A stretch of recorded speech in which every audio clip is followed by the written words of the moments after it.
Gerard, it's nice to meet you. Hello. To meet you. Gerard, what was your role in the movie Eating Our Way to Extinction? Yeah, okay. I guess you could call it the science fact checker. I actually wrote the environment part of the book that accompanies the documentary, the first 200 pages. I've got a background in science, so this was natural to me.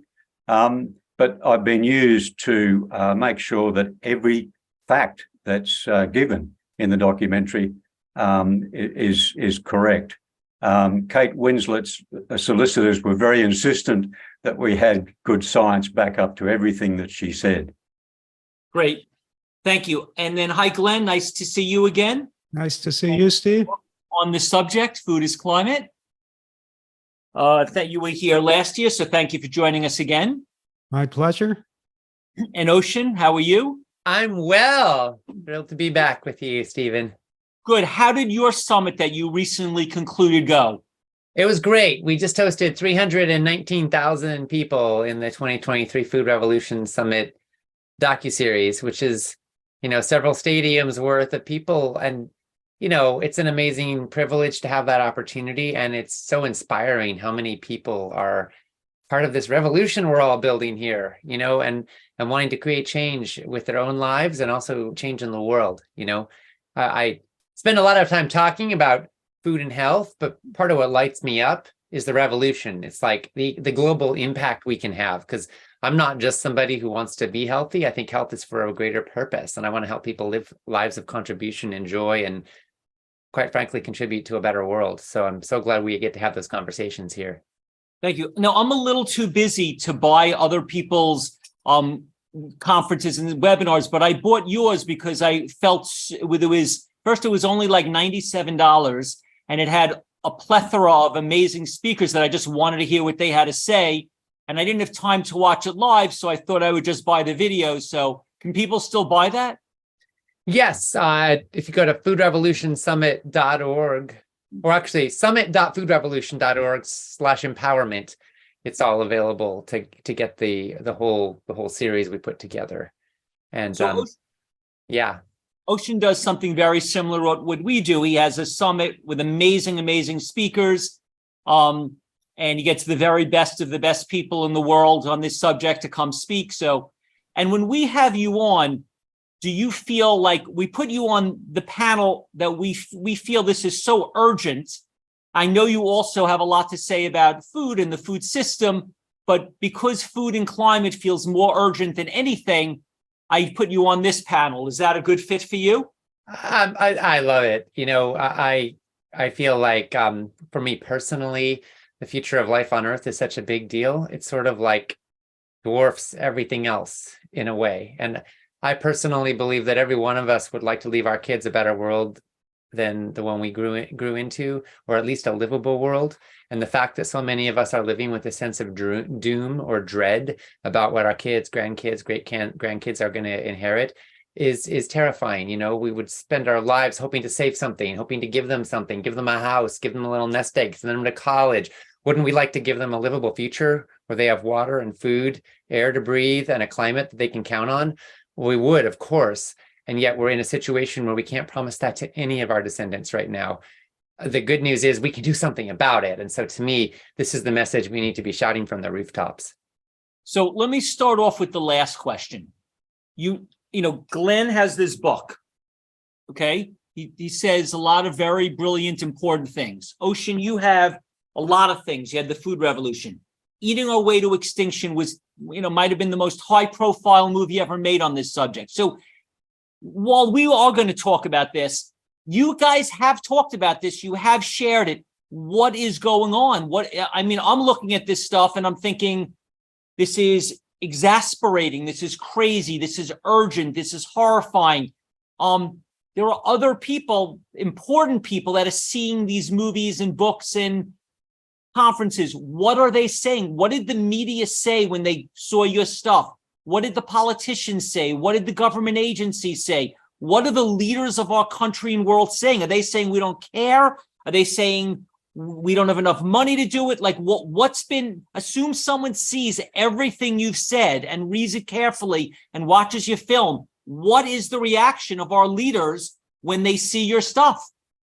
Well, Steve, if you're talking about our political leaders, as you know, we have two major political parties, and one of them, for the most part, denies that climate change is man-made and is happening at all.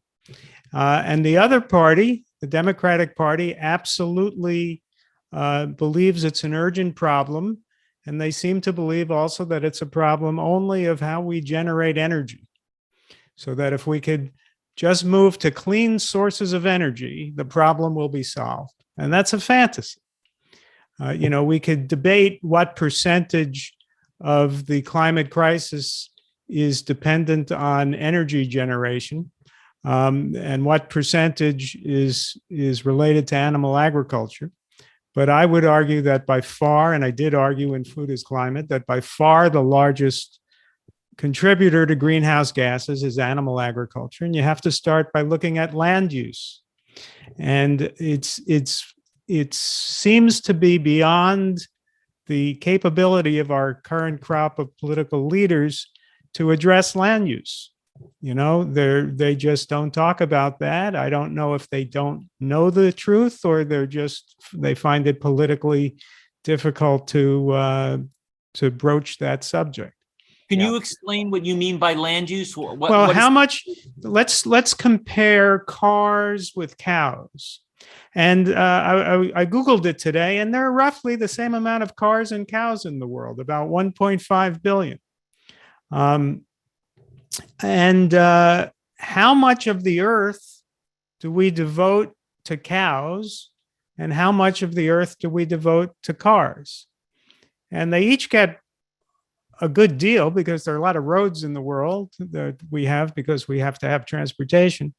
But with animal agriculture, you're looking at 37% of the non-ice land surface of the earth devoted to animal agriculture, and another 6% of the earth devoted to growing grain to feed the cows and other ruminants. So much of the earth is being devoted to animal agriculture. It's by far the leading cause of deforestation. It's by far the leading cause of biodiversity loss. So, and that's not even mentioning the oceans. So the oceans are being destroyed more than anything else by industrial fishing, and the oceans are 70% of the earth. So I like to say that the solution to our climate crisis is to protect as much of the earth as we can.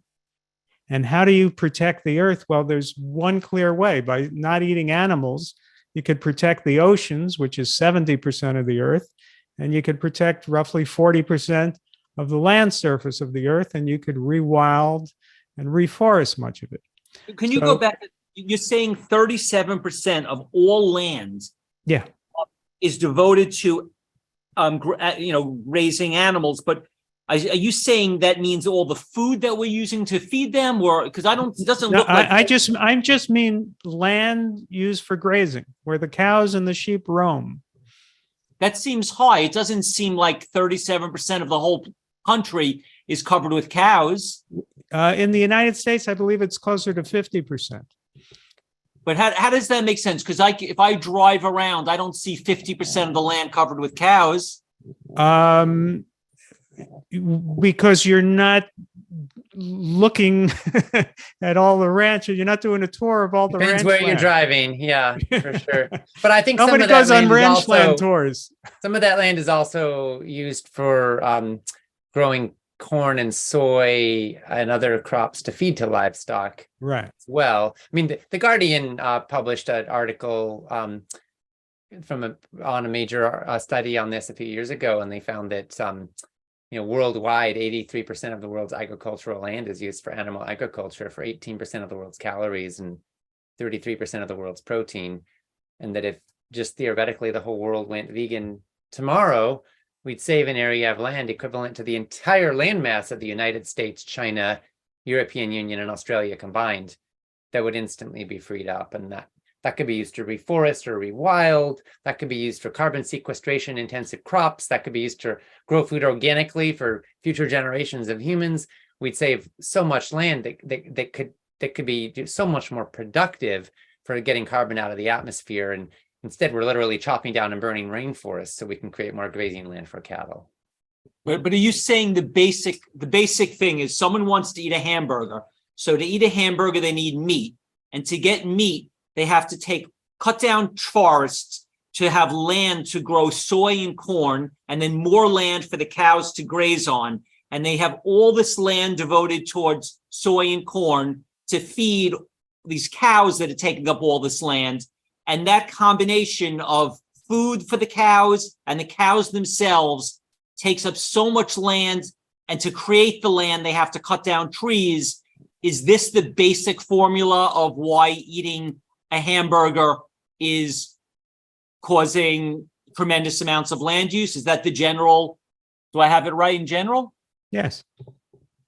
Okay. Yes. Yep. And then, of course, there are the direct emissions from animal agriculture. The cows are belching methane all day long and exhaling carbon dioxide.